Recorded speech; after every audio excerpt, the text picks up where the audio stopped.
If you haven't watched my first video, I encourage you to go back and give it a listen.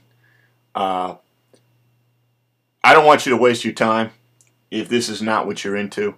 These videos are for those that don't have any idea how to really play fantasy football. Um, Again, if you didn't see the first video, go back. It's about 10 minutes. Give it a listen. Maybe this isn't for you, and that's fine. I'm not going to reach everybody. But building from my second video, I'm going to try and show you some more things about fantasy football. Again, ESPN.com, free fantasy football. So, assuming that you've signed up or signed in, generally you're always signed in. Once you sign in once, until you hit sign out, you're just constantly signed in. So, again, fantasy, without clicking, then over here to football. And if you're not on a fantasy team yet, this next part you're not going to see. And that's over here under my teams. I've got 7 teams on ESPN.com. They allow you to do 10 for free, and they've got some prize leagues. I don't really understand. You win coins or something. I don't know. I don't know how it works. I'm not interested in winning coins, so I don't play the prize league. So if you did want to play for coins, and again, you can look into what it is that you win. I think you're allowed to play as many of those as you want, but those cost money. If you're new, I encourage you to play free fantasy football. Again, you wouldn't play for money a game that you don't know.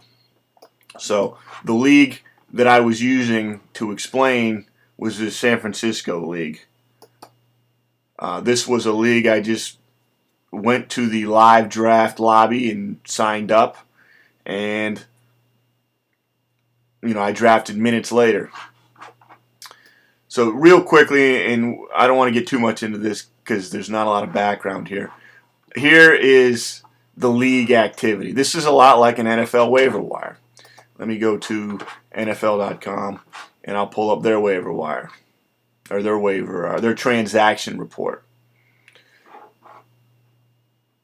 Go here under news, transactions. And cut day was this weekend, so there's a lot of stuff going on here.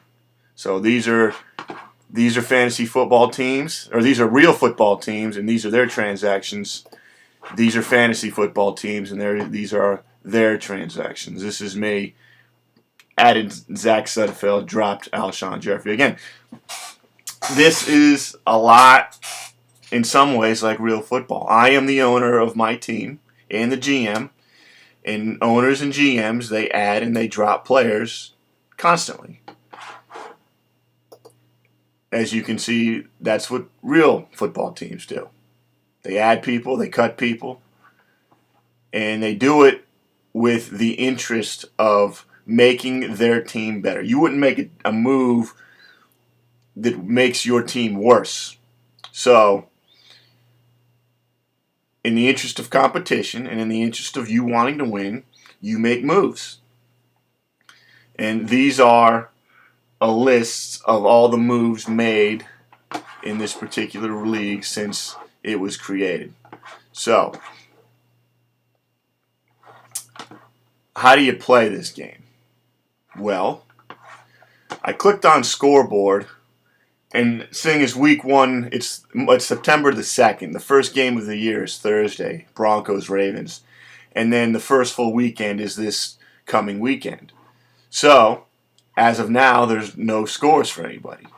So, I'm going to click over here to Quick Box Score so you can see exactly what's going on. Oliver Johnson, who again I don't know and will never meet, this is their fantasy team right here.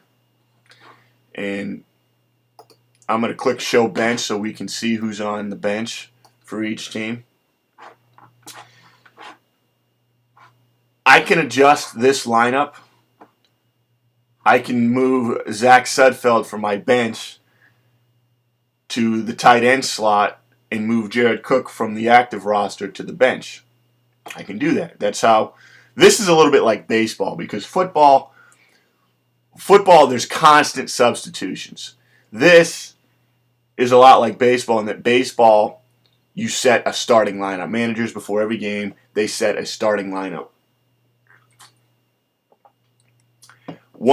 In fantasy football, once you set your starting lineup, generally you can't change that lineup once the games have started.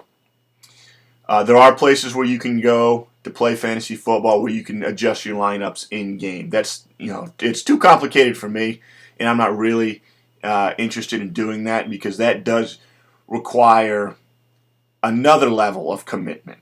Now, I'm big into this game, and I play a lot, and I spend a lot of hours into it, but that would require every Sunday me being near a computer all day long, which I am anyway, but that requires it, so I'm not really interested in that. So, how do you play this game? Tony Romo is going to play Sunday night against the Giants. He's gonna perform, he's gonna play, and he's gonna produce stats. And if all goes well, all of these guys are going to play, perform, and produce stats.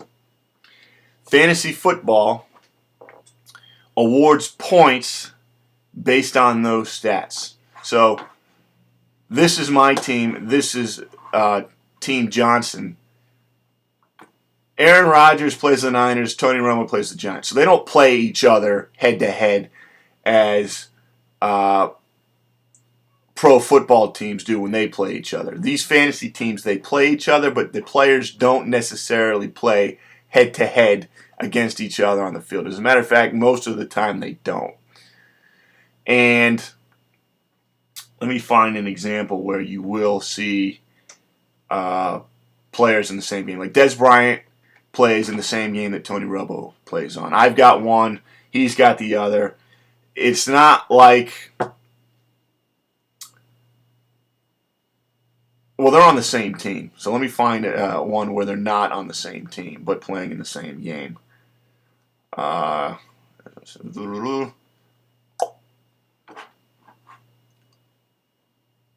Let's say DeMarco Murray was in my starting lineup down here. Again, it's the same team.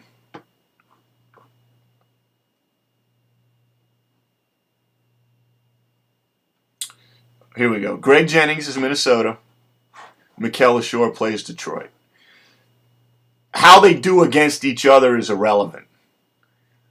How they do, again, it's just the stats that they accumulate that score points for you. So, again, I don't want to make videos really longer than 10 minutes, so I'm going to, in the next video, explain how you get fantasy points based on these players' performances.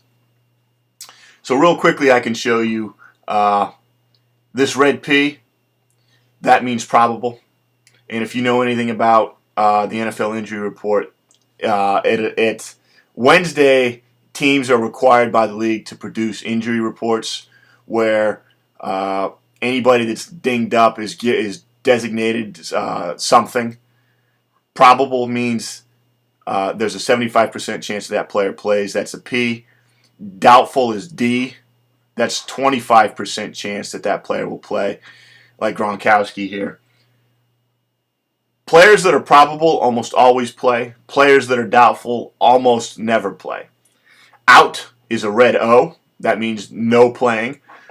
Q is questionable, and that's the toughest, because there's a 50-50 shot that those guys play. And I'll explain to you in another video why it is tough to have players on your roster designated as questionable. You'll see SSPD for suspended, meaning that player is suspended for the game. The big lesson here is you don't want guys with red O's and red D's in your starting lineup, because that means they're not going to play, and you're going to have players in your starting lineup that don't score points for you. And when the idea of the game is to score points and win, you want your players scoring points. And they can't do that if they're not playing football. Let me wrap this one up.